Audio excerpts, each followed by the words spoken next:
welcome to today's live session here on both YouTube and Facebook. And today I will be answering pelvic floor questions. So if you have any questions on the pelvic floor, I can see that we are definitely live because it has just come on my phone. Okay, so we actually got a couple of questions through on email, and I'm going to start with those questions today. So the first question's from Margaret. She asks, with vaginismus, why do you recommend to take the dilator in and out rather than leaving it in? Isn't the vagina a muscle that you need to stretch, and shouldn't you leave the dilator in place for a sustained stretch of the vaginal tissues? Okay, so Margaret, thank you for sending your question in. So just to give you, you ask a very good question, and I do get asked this one a lot because some therapists do recommend when you work with dilation that you put the dilator in and that you leave it in place. So this is a dilator, so they would suggest that you put it in and you leave it there for a period of time. Now, you ask also about the vagina, if it is a muscle that needs to be stretched. And actually the vaginal tissue itself is, it expands by up to 200% during arousal and during childbirth also. And the vaginal tissues are a little bit more like a sock that has been kind of squunched up. And then when it's aroused, it opens out a little bit. And obviously when you give birth, it opens out quite a lot. But the vaginal tissues are a little like, if you think also maybe like a hair scrunchie, the way everything kind of maybe folds up a little bit, but then it can expand and relax. And those tissues always they're always able to expand and relax. That's not what is causing the vaginismus. So there can be an issue with the entry, so with the hymen, where sometimes that is impenetrable, or sometimes it's quite restrictive. And if that's the case, if that's what's needing to be stretched and opened, then very often a hymenectomy is what's required, where that tissue is excised a little, so that it's opened a little, allowing for the full vaginal opening to be available. But in most cases, vaginismus is a condition where the pelvic floor muscles spasm. It is a protective response. Now, the pelvic floor muscles are actually underneath that vaginal tissue, so kind of surrounding the vaginal tissue. So there's 3 different layers of pelvic floor muscles, and they run in different directions. So they create a supportive floor beneath the pelvis. Now, what you're trying to do with dilation is to teach the nervous system not to spasm, so not to hit a protective response when you put the dilator in and take it out again.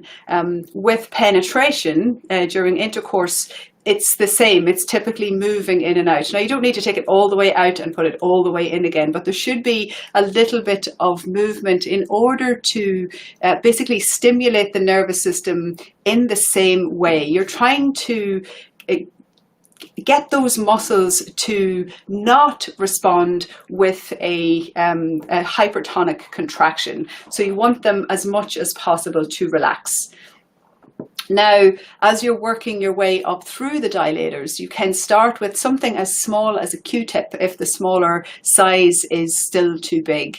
And of course, maybe you're not actually working towards penetration. Maybe that's not something that you want to do or that is of interest. In which case, maybe putting it in and leaving it in could be sufficient. Now, it's not that there's a right way and a wrong way, but the misunderstanding that it's the vaginal tissues themselves that you have to stretch. They actually on the inside are, as I said, like a wrinkly sock. So I want you to think more about the muscles and think about tight muscles and how you want those muscles to relax. They are under voluntary control, but they're being protected by the nervous system. So you need to, as much as possible, get tension away from the pelvis. You need to, as much as possible, communicate safety to the nervous system. So the more safe that you can feel while you're trying the dilation, the more likely you are to have success.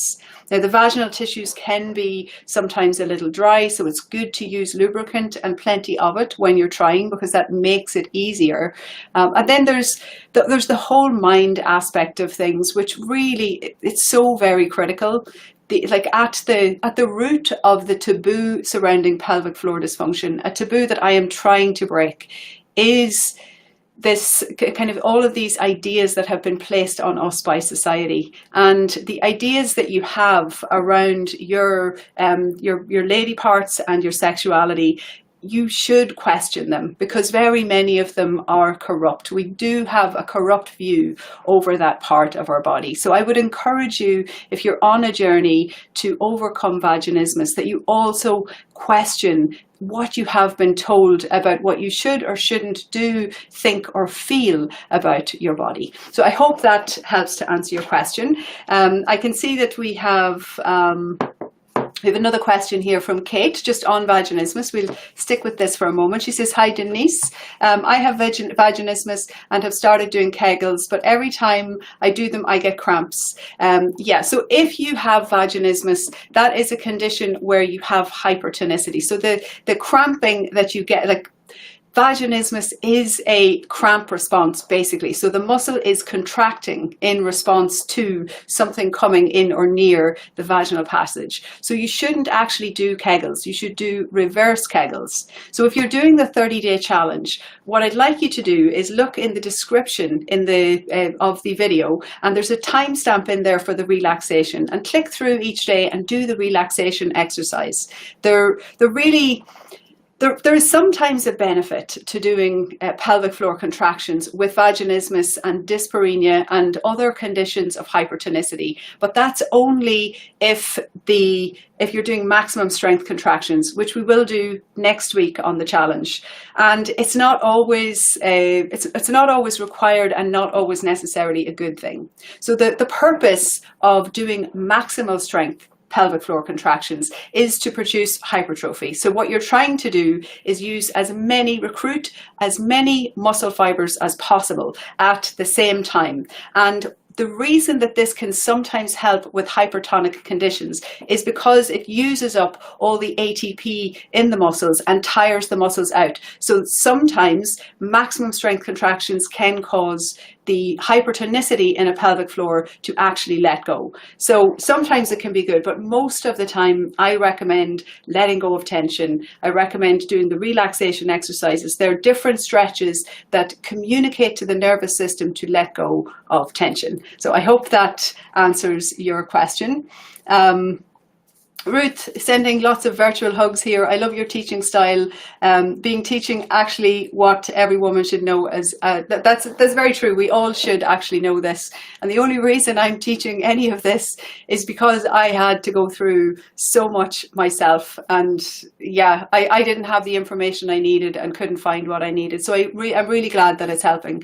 And I hope that I can help some more people. Now, we have one more question that came through on email that I just want to answer. So this one is from Joan, and she says, "You have been teaching co-contractions of the pelvic floor and other muscles this week, but my PT said I should never practice kegels while contracting other muscles. What gives?"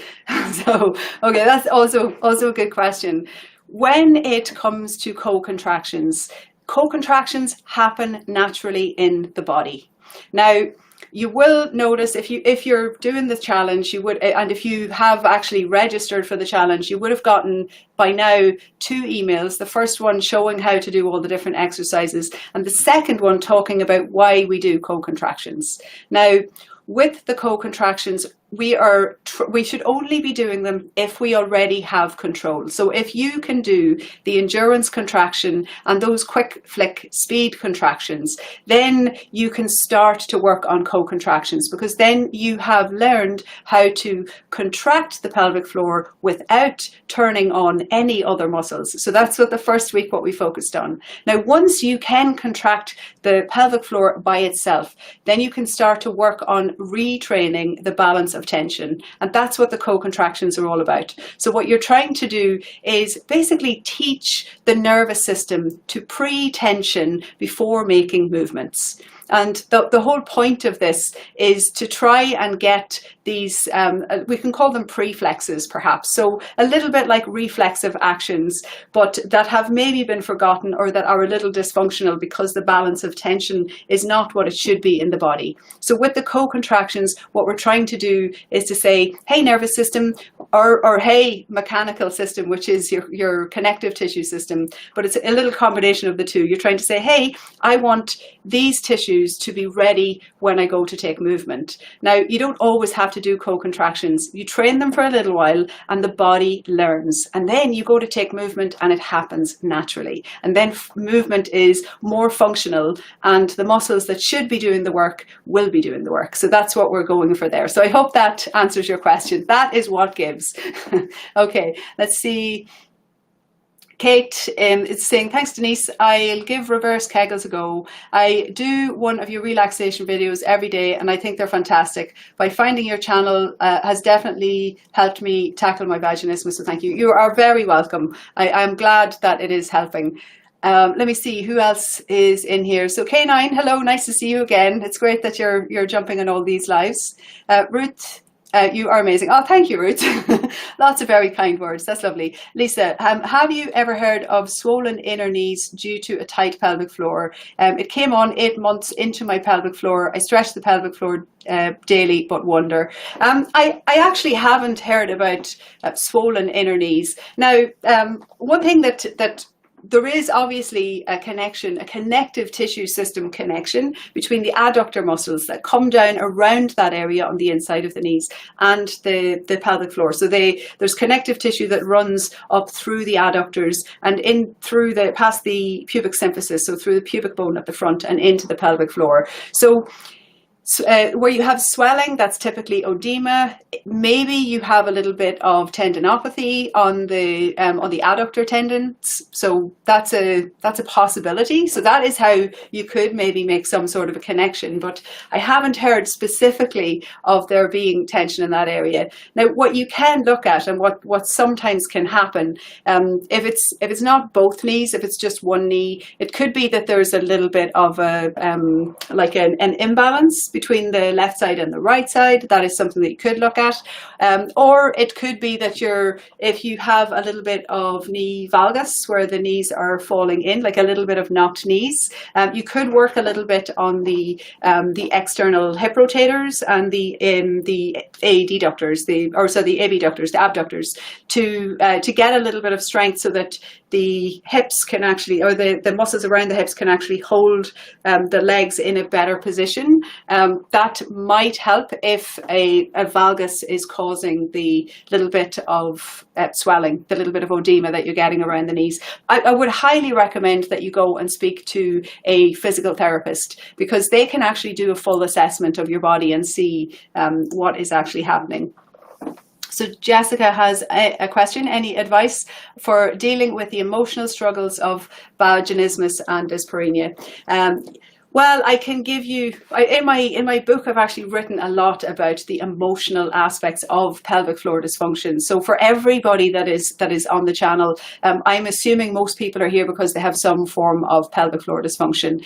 Most pelvic floor dysfunctions have, they're shrouded in taboo, and the taboo has its roots very often in religion. Now, it gets very tricky when you have to start talking about it, but there's a lot of concepts of guilt and shame around the pelvic floor, around sexuality, around all this whole area of the body. So the first thing that I would recommend, and what I have done myself, is I sat down and I wrote down all of my beliefs about my flower. So what do I think? And then I tried to see, well, where did that idea come from? Where did I get the idea that this is dirty or shameful? You know, where did I get the idea that I shouldn't touch my own flower? And when you start to look into the beliefs that you have, you start to see that this is not something that you've come up with yourself. The ideas have come from someone else. And then you can start to question those beliefs. So just because you currently believe something, or you've been told something or sold an idea, doesn't mean that it's true. And then you have to start asking yourself, well, how do I want to feel? How would I like to feel about my parts? What do I believe that I should feel shame? And do I believe that I should have to, like, for example, a lot of ladies suffering from vaginismus, they feel like they have to perform, and a lot of women who don't suffer from vaginismus and dyspareunia, they feel like they have to objectify themselves to satisfy a guy, and that's really not true. You have to really ask, what do you want? You have to understand what you want and what you would like. Now, one of the key things, in my opinion, is to really intimately get to know your own flower, your vagina, everything that is down there. Get to learn what all the different parts are, and learn what you like. Learn how you really feel about it, not how somebody has told you should feel, but how you actually feel yourself. And then question the negative thoughts, question the beliefs that are underneath everything. And you can I use Byron Katie's The Work, where she asks questions. Is it true? Is it really true? How would I feel? How does this thought make me feel, and how would I feel if I didn't have that thought? And then she does a number of turnarounds. And I actually did that going all the way back through from my childhood. I was abused, and I went through all of that abuse to try and see, well, how did that make me feel? What idea did that give me? The response that I got from people when I was a child and I said what was happening, how did that impact my sexuality and everything that is down there, and the pelvic floor dysfunction that ensued? It is very, very heavily connected in many cases. So question what has happened, question why you feel the way you do. Don't even think twice about getting emotional help, about speaking to a therapist, somebody who can actually listen. And if you can speak with a sexologist, that can be really good, because they can take you a little bit through not just questioning the thoughts and dealing with what you think, but also they can help you to find new ways to find enjoyment in your own body. Because believe me, until you enjoy your own body, you can't enjoy somebody else's body. And it's that's kind of important when it comes to adult relationships. It is a choice. You don't necessarily have to go there, but if you want to, then it's really, really important that you first know, what do you like? How do you like to be touched? How do you like to feel? And that can really help. It can really go a very long way to helping to let things go. Okay. I hope that answered your question, Jessica. I do have a little tendency to waffle on a bit, so let me see.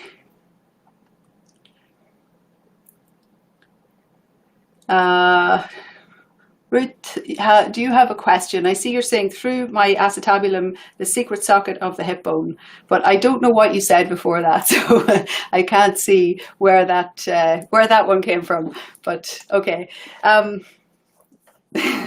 So, my microphone just popped out of nowhere. Let me see if I can stand this up again. Okay. So for everybody that is doing the challenge, I want to just talk a little bit about what we're doing this week with the Cocontractions. So I said a little earlier, the purpose of the Cocontractions is to help to retrain the balance of tension so that Cocontractions happen naturally in all planes of movement and in all different directions. Now, very important that you practice where you are. So if you're trying these co-contractions and it feels like it's too much, please take a step back and work on control. So very important not to move forward until you've done until you've really kind of mastered the level that you're at. And everybody, whether you're working on the strength or whether you're working on relaxation, everybody should do the relaxation exercises. They're actually critical for everybody, even if you have like pelvic floor weakness or you have a pelvic organ prolapse, you should still work on relaxation. If you're incontinent or you have overactive bladder, any of these things, really, really important to work on relaxation. It can help immensely. It's a wonderful way to communicate to your nervous system to let go of tension and to get a little bit of balance in the body. Okay, Lisa is saying, I also have a lot of abdominal swelling. Is that common? Swelling is typically a sign that there is something else going on in the body. I have a tendency when I see swelling or when I see something isn't quite right, I would go and get the bloods checked. It can reveal all sorts of things if you just go for a full spectrum of tests.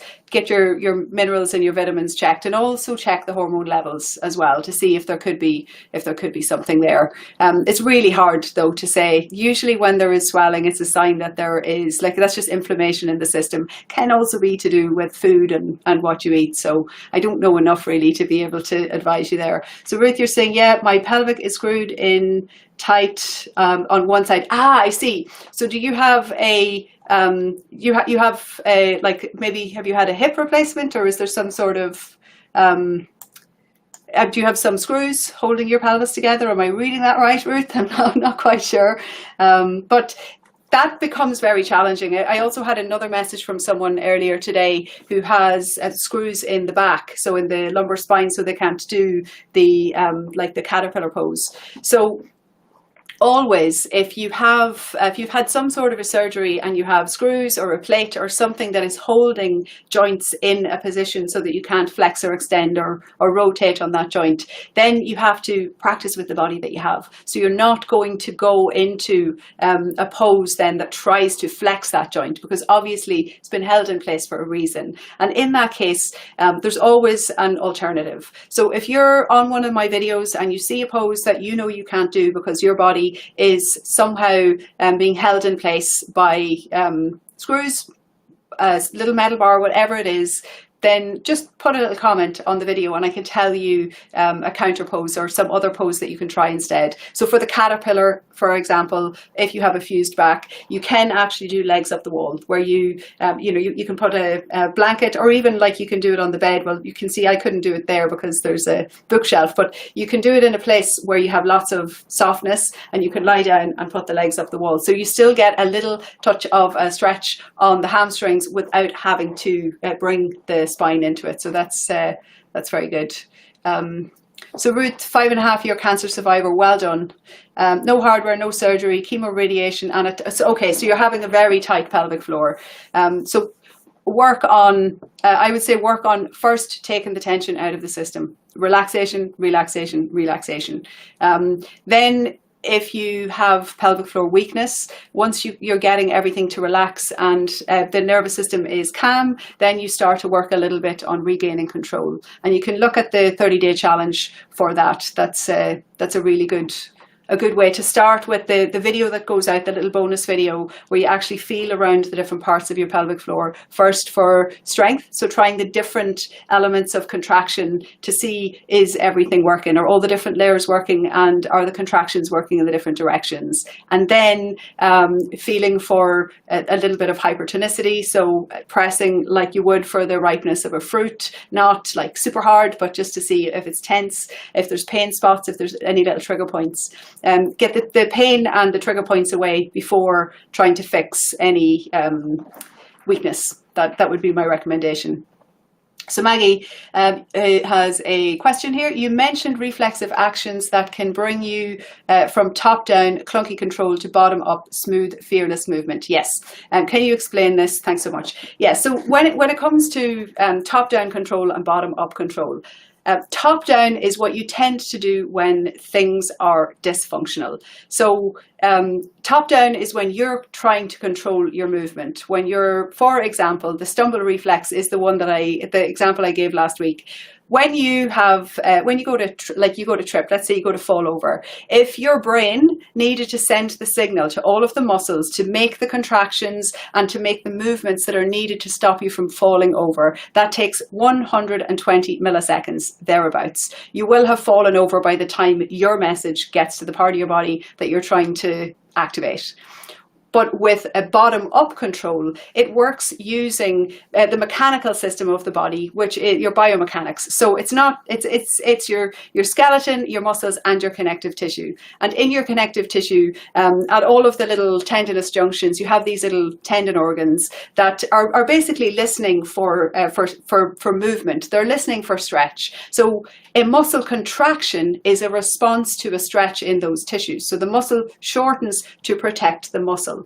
And then you have your connective tissue, so you have the tendons on the end, and you have it runs all the way through the muscles. But the connective tissue is also listening for that stretch. So when it feels the muscle stretching, it tries to give a little. Now, the muscular contractions are turned on and off by this system. This is your mechanical system. And a lot will happen. The turning on and off of those contractions, that's a signal that goes basically from the muscles to the spinal column and back. It's a reflex arc. So there's like little signals that are bouncing back and forth between the spinal column and the different muscles in the body. So the stumble reflex, there's some little minor adjustments that happen just mechanically. Then there's those little reflex arcs that are kind of cleaning up the movement and making it smooth. So when you go to trip, within 20 to 30 milliseconds, some little muscles will have contracted. And then, a few more milliseconds later, the body is already preparing to stop you from falling over. So before your brain has had the chance to send the signal, the thoughtless, fearless movement has happened. So this bottom-up control has managed your movement. And this management of movement is what makes movement smooth. So it's why when we walk fluidly. We're not, if you had to think, okay, now I have to, I have to extend my back leg and flex my front hip, and I need to take my step. If you had to think every step, you'd be really clunky, whereas we actually just walk. We don't think about it. We actually just balance. We don't think about it. And that's all this kind of bottom-up control. When it comes to dysfunction, and I would say in particular pelvic floor dysfunction, there is a tendency, so with, for example, urinary incontinence, there is a tendency to try to contract, to try to control. We want to hang on for dear life to make sure that we don't leak. And what that can do is generally cause excess pressure, which can make leakage worse. So what we want to do is we want to get the tension out of the system, get everything to relax, and then we want to start training the muscles again to start to function a little more properly. Now, there's more involved with overcoming incontinence because there's reflex actions there that are managing the urinary system and also for fecal incontinence, you've a similar thing going. But the first step is always to get the tension out of the system. And then you have to look at, okay, what gives? What should be lengthening, what should be contracting. And then you have to try to see, can we get everything to lengthen and contracting that should be lengthening and contracting? Can we get things more back in balance? So that's what the rebalancing of tension is all about. And that is what the co-contractions are trying to do. So you're trying to get the transverse abdominis, in the case of the ab and pelvic floor contractions, you're trying to get the TRA and the pelvic floor to work together. Now, in women with incontinence, what tends to happen is they tend to over-contract on the obliques and the pelvic floor instead of having, let's say, a more subtle contraction of the deep abdominals and the pelvic floor. And it's that kind of dysfunctional contraction that can make a stress incontinence episode a worse stress incontinence episode. So we're just trying to get those little, you're going to repeat and repeat and repeat a co-contraction until the nervous system gets that this is the line of tension that I want to create when I go to take this movement. I waffled. I hope that made sense, Maggie. I think maybe, hopefully that made sense. Let's see. When is the best time to do your kegels, and when do you know is the best time to do weightlifting and training? Okay, so when it comes to kegels, I used to do them first thing in the morning, lying in the bed. And I did this for quite a few years. And I had all sorts of issues with, I had the mesh in, I got the mesh taken away. And then I tried to do the same thing, like just do my kegels lying in the bed in the morning. And that's when I realized that do the kegels lying in the bed, and then you're not going to be able to do other things, because your pelvic floor works lying down, but it doesn't work when you stand up. So then I started to add my kegels in before my yoga practice, and it is a morning practice that I have. But it wasn't that it's better to do it in the morning, it was that I was doing my workout in the morning, so then it made sense. So I would typically do my pelvic floor exercises, my hyperpressive exercises, and my yoga practice all in the one session, and it's just because that made sense for me. Now, when it comes to when you should actually do weightlifting, very important that, so it's not just about having a strong pelvic floor, you need to be able to manage intra-abdominal pressure. Now, I'm going to make a video on how to test the strength of your lower abdominals, so the TRA strength. With that test, now more the lower portion of that test, with that test you get to see whether or not you have the abdominal strength to be able to lift heavier. Because if you don't have, let's say, a successful test, then you still don't have the strength to be able to lift heavy. Now, you can still lift some things if you have some balance of intra-abdominal pressure. So next week on the challenge, we have maximum strength contractions. If you can do a maximum strength contraction of your pelvic floor, then that is a really good indication. If you feel strong in your pelvic floor, it's a really good indication that you can start to lift some little things. Now, if you can do it with balance the week after, when we start to do functional exercises, so the last week of the challenge, we're going to be doing push, pull, lift, jump, and all kinds of crazy stuff. So if when you're doing those exercises you feel like you have good balance, then it's okay to start lifting. But it's better to work slowly and work consistently over time and feel that you're solid in your control as you move forward, rather than trying to push ahead. And us people have a tendency to be more like the grizzly bear than the gummy bear. It's better to be a little softer with yourself and to be a little more compassionate with your body. And you can do so much at lower weights and with kind of gentler exercise to build strength before you go lifting big heavy things. So Nadia, that is what I would suggest. Okay, let's see what else we have here. I hope that answered your question. Lisa is saying, can tension in the abs not cause the swelling and distension?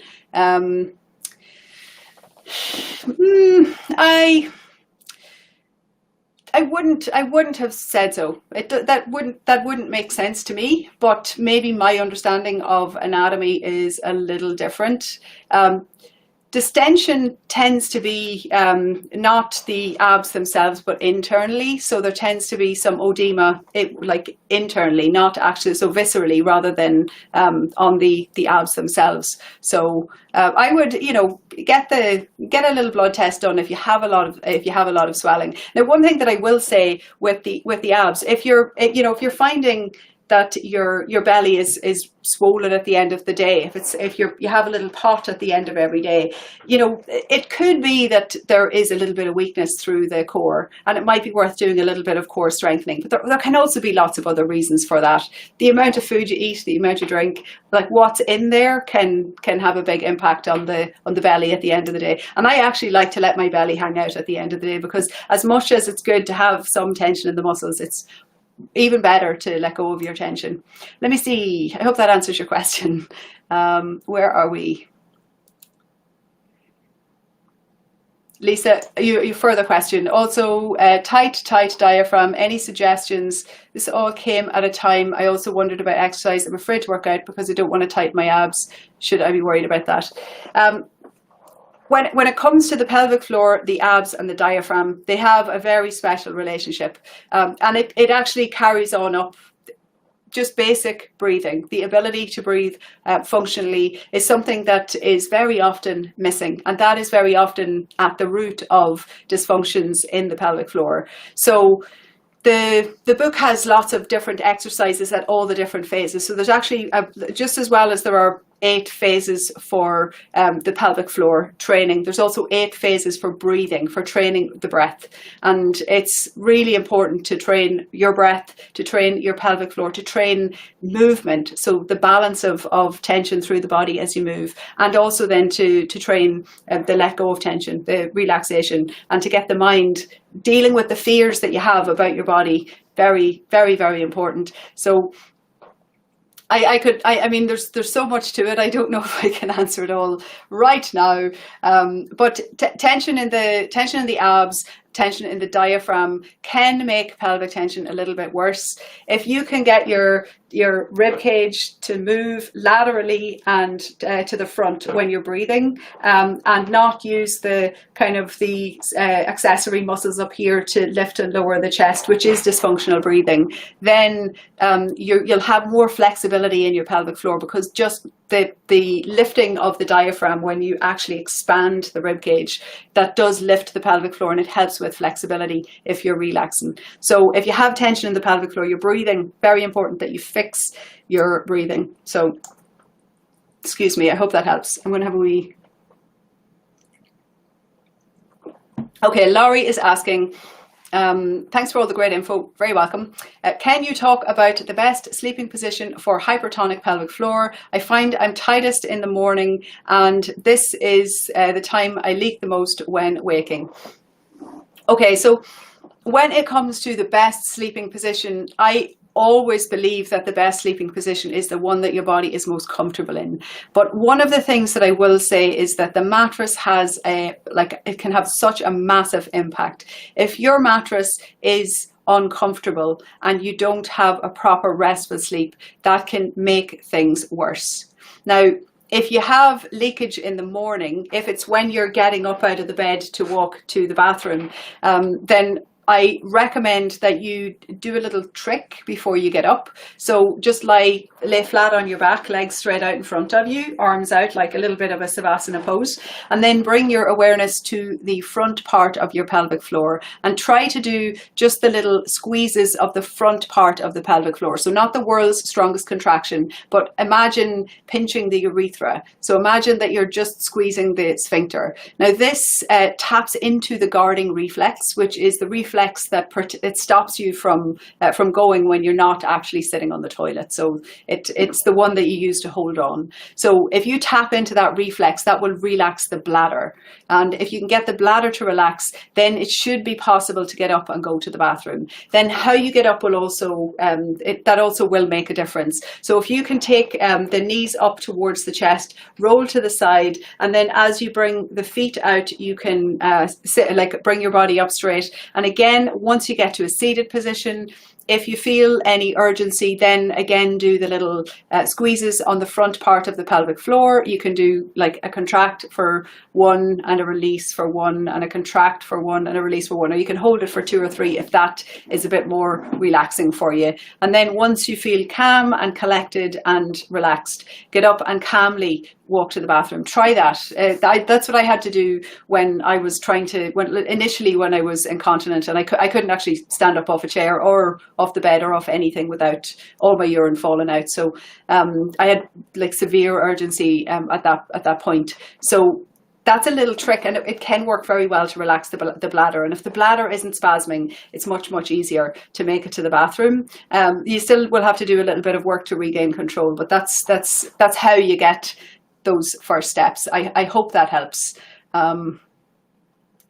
Nadia, that makes sense. Good. I'm glad that made sense.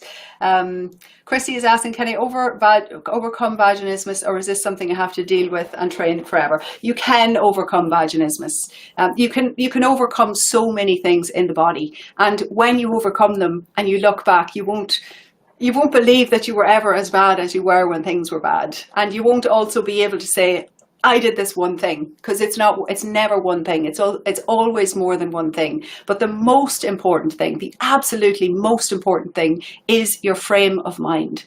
You have to tell yourself, I can do this. I got this. I'm going to do this. I'm going to get through this. And you also have to be very realistic with the timeline. So I'm a big believer in setting goals. And in the book, we go through setting goals in a kind of a structured way. We reverse engineer them. So we choose the thing that we want to do. Typically, it's something that we were able to do before we became dysfunctional. Now, in the case of vaginismus, if you have developed that at the start of your adult life, then maybe you don't have the thing I used to do, but you can put the thing you want to do there. And then you have to work your way back. So you don't try to go from, I have vaginismus, I can't use a Q-tip, to I want to be with my partner and have penetration. There needs to be steps in the middle, and those steps would be, lesser. So maybe in the case of vaginismus, it may be dilators that are your steps. But also, there's more to it than that. It's not just a question of dilation. Vaginismus is a nervous system response. It's a protective response. Now, your nervous system is protecting you because they think you need protecting. Now, to try to find out, why does my nervous system think I need protecting? You can look at what you think, because your nervous system can't tell the difference between what you think and what's real. So if you have thoughts, even if they've been placed there by someone else, ideas around what might happen and how you should feel, those can have a huge impact in how the body is responding. Now, I'm not saying that it's in your mind. That's not it at all.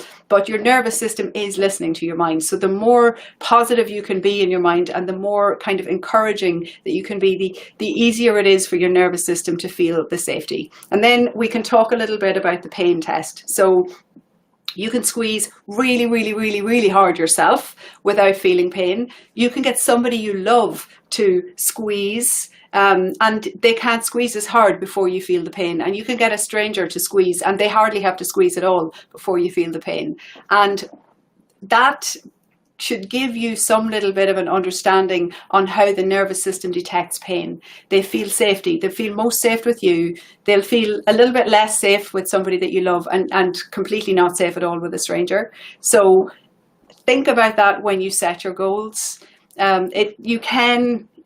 The people, like your partner, can support you through this process. In fact, studies show that if the partner is supportive, that the outcomes are much better. If you have an unsupportive partner, it's much more difficult to overcome the condition. So, I would say, if this partner is not supportive, then that's the wrong partner. You can get a different partner that will be very supportive and that will help you through it. But you definitely can get through it. Do not give up. There's so many support groups. You can go into the community on theflowerempowered.com. It's still a little quiet in there, but it is getting a little more active. But there's so many Facebook groups as well. You can go in and talk to people there, and you will find many people that have overcome the condition. It is definitely possible. So don't give up. Don't give up. Let me see, where are we?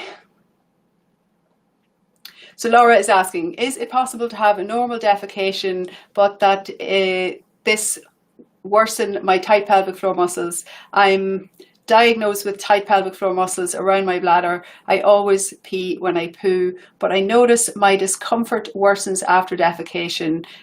What can I do about that? I have to poo almost every day now.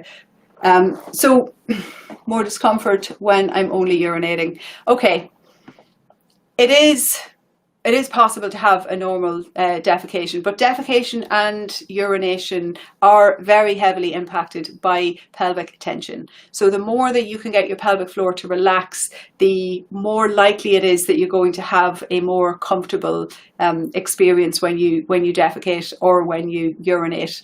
Now, you can, if you have a bathroom routine. So I have a bathroom routine. Defecation is like the most important thing I do every day because I have a prolapse. So it's the only thing that makes me symptomatic. So I make sure every day that I get up first thing in the morning, I drink 2 cups of coffee, I relax completely so that I can't be doing anything. I have to just be completely relaxed in my body so that I can sense the first little hint of an urgency to poop. And then I'm straight into the bathroom. I always make sure that my knees are elevated so that I have a shallower angle in the hip, and I will lean forward if I have to. Now that's really important that you get your position right, because if you have a tight pelvic floor, then if we imagine that this is the rectum, the PC muscle, the puborectalis muscle pulls on the, oh, there's my microphone again. Whoa. The puborectalis muscle pulls on the rectum, creating the anal kink, and this is to prevent you from pooping until you actually sit down to go. So you have to get your knees up so that kink comes out of the rectum, which gives a straight exit for the poop, so you don't have to push, and then it should come out easy. You shouldn't have to push it. This smooth muscle contraction is what actually moves the poop. If you have a hypertonic floor and you don't put your hips into about 35 degrees of hip flexion, then when you go to poop, your poo has to go around the corner because the kink is still in the rectum. So it's very, very, very important that you get your sitting position right. Now, the next thing is that in order to relax, you have to relax the anal sphincter also in order to defecate. And if you struggle with relaxation, that can be hard. Some things that you can do, I sing a poo song, and that helps. I make up songs with normal songs, but I put the word poo in, and that makes it a little funny, and that lightens my mood and makes it a little easier for me to relax. And the other thing that I sometimes do is I'll read, and very often it's the toothpaste label, or the shampoo bottle label that I read. But I read things, and sometimes I sing those words just to try to get my mind distracted so that I can actually relax, because if you can't relax, much harder to defecate. The discomfort in the bladder then as well is very often linked to tension. So the more tension you have in the pelvis, the more you're going to feel it when you're urinating and defecating. If you can get yourself to continually let go of tension, particularly around the hips, that can be really, really good. So try to notice where you hold tension. I hold it directly in my hips. So like right now I can feel that I'm holding my hips because I'm very active here. But if I put my feet up on my little stool under my desk and let my backside relax and let my belly hang and let my legs relax, then some of that tension moves away, and that will communicate safety to your nervous system and make it a little bit easier for everything to relax. So try as much as possible to relax. You'll find that the defecation becomes easier the more relaxed you can be, and the more kind of optimal your sitting position is. And then the balance of intra-abdominal pressure comes with the singing or moo. You can moo as well. That also helps. And it is actually good to poo every day, but make a little ritual around it so that you're getting ready, you're in the zone, and you're as much as possible like completely relaxed when you poop. I hope that helps.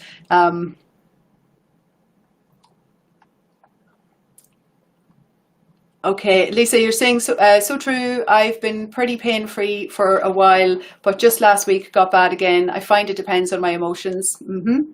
Really working on stress reduction, positive thinking, so important. That is such, once you realize that just how closely linked your emotions are and what manifests in your body, particularly in your pelvic floor and around your hips, then you realize that there is the potential to, if you can get the emotional side of you to relax, if you can try to de-stress, stay away from people that create that kind of irritation and tension in the body, then the results that you get are much better. Like when the pandemic kicked off last year, I had so many people message me and say, oh, my pelvic floor dysfunction just got worse. And it was because of just the uncertainty and the stress and the worry about the whole thing. It really has a huge impact. Okay, Chrissy is asking, is it possible to work my way up with the dilators in the timestamp of a month? You have to ask your body that. Now, when I made my program for rehabilitation, and when I set my own goals, I didn't give myself a weekly goal or a monthly goal, or even, it wasn't even a yearly goal. I created my goals. I didn't put a time on it, and I put the things that I wanted to be able to achieve so that I could have some success along the way. And then I just listened to my body. So I did the things, and sometimes I hit my goals in a couple of days, and sometimes it took me months. It just completely depended on how my body was responding to what I was doing. Now, if you can be really compassionate, kind, and loving to your body and support yourself and just allow yourself to be accepting of what you're finding each day, the process, I think, will move smoother. It will run a lot better than if you're aggressive with yourself and you're trying to force yourself to get to a certain goal by a certain time. Then that pressure manifests as tension in the body, and it's much, much harder to get there. So try to be really, really compassionate with yourself. Try to let go of the tension so that you can move there a little bit kind of more slowly and more progressed. I hope that helps. Let's see. Jessica says, Jessica's answering here, Chrissy, it is possible with dilators, but don't push yourself. That's brilliant advice. Absolutely, absolutely right. Don't push. Listen to your body and go at your own pace. Really good advice there. Thanks for the answer. No problems with defecation. It goes easy and relax out, but maybe still tension. Yeah, there could, Laura, there could still be tension there. What do you think of sitting and exercising on a fitness ball when you have a tight pelvic floor? Do you have experience with it, or do you hear success stories about it? So the fitness ball, you mean the like this? This one? If you mean that one, it's really good, a really, really good way to train the pelvic floor for strength. But when it comes to tension, I would be a little bit careful. So the amount of activation that you get in the muscles when you use an exercise ball, it's quite heightened, I would say. Be careful which exercises you're doing. Don't overload the system. If you're trying to reduce tension, then you don't want to overdo it. Now, with that said, and this is very important for everybody that is suffering from conditions where you have hypertonicity. Very often, weakness in other areas of the body allow excess tension to fall on the pelvic floor. So, for example, weakness in the upper limb, or an imbalance of tension through the upper limb, where you have, say, more anterior, let's say the quads are doing more of the work than the glutes and the hamstrings in the gait cycle, then you will have more ground reaction forces coming up, and you will have more tension in the pelvic floor. And, in that case, it really makes sense to work to strengthen the posterior chain, to get the glutes and the hammies and the calves all working and doing their job. And then the pelvic tension should reduce, actually, just because the muscles in the lower limb are doing their job. And that part of the pre-tensioning work that we're doing this week, the co-contractions, is about exactly that. It's about getting all of the muscles to work. So I do have some exercises on the channel for people with pelvic tension. So they're gentler yoga flows where you don't focus on doing contractions in the pelvic floor when you're doing your yoga flow, but instead you work on the inhalation, doing your reverse kegels, so allowing the breath to fill your pelvic floor, basically allowing an expansion, not a bearing down, not a pushing, but just allowing it to relax and be soft. So that can be good. But when it comes to a stability ball, it's a lot more there's a lot more strength involved in that than, say, a yoga flow where you're allowing the opening. Your PT says when you sit in the ball, the pelvic floor relaxes immediately. Not for me. I think it depends. It actually depends on your body.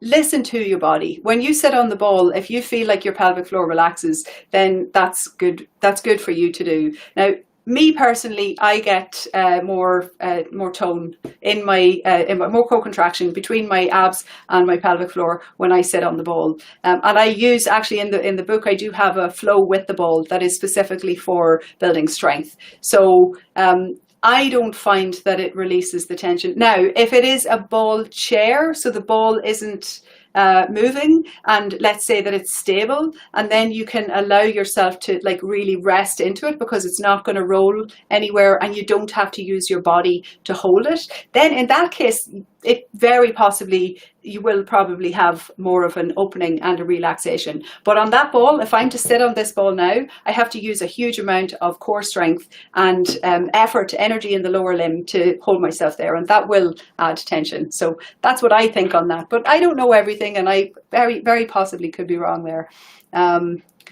Cassidy says, hi, I started pre-test the day before my period, 1 day, 1 practice. Noticed when doing the 1 practice that my cramps, I think, are you saying that you did the test and then you started the day 1 for the practice, and then you found that you were getting cramps in the pelvic floor?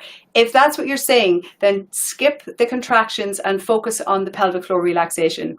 Get the tension out of the system, then you can assess again, see if there is weakness. And once everything is relaxing, then rather than starting straight with endurance contractions and speed contractions, work on trying to get the different parts of the pelvic floor to work on their own, and then try to do the endurance and see if you can get to do it without cramping. That would be my advice there. Vicky says, hi, I'm trying to relax my pelvic floor by doing your relaxation yoga, but I'm also doing pelvic tilts to strengthen my lower back. Am I doing the wrong thing? Does pelvic tilts tighten the pelvic floor? Pelvic tilts change the balance of tension in the pelvic floor. There is a little bit of tension, yes, when you do a pelvic tilt. But I'm wondering, you're doing anterior tilts to get the low back? I assume you're not doing posterior tilts for the low back. It would have to be anterior tilts. So duck butts to get the low back a little bit strong. There's going to be some tension in the pelvic floor. That it can't be avoided. But regardless of whether or not you have a hypertonic pelvic floor or a hypotonic or just a normal pelvic floor, every single day your pelvic floor has tone. Every single day the movements that you make are going to be recruiting muscles in the pelvic floor to a greater or lesser degree. Now, a tight pelvic floor is just one that's a little bit more contracted. It just has less room to move.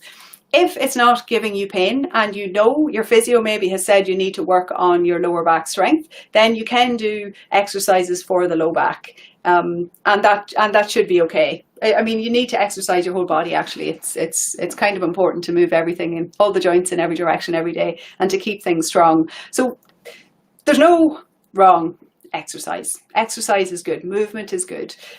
Just listen to your body. If you find that you're getting cramping or pelvic pain after you do the tilts for your low back, then I would maybe skip the tilts for the low back, get the pelvic floor to relax, and once you get it out of a hypertonic state, you can try to work a little bit more with the low back, and make sure also that you're working on the core, because the core supports the low back. So those two need to be they need to be able to work together, so they both need a good balance of strength. Lisa, you're very welcome. Thank you for the kind comment.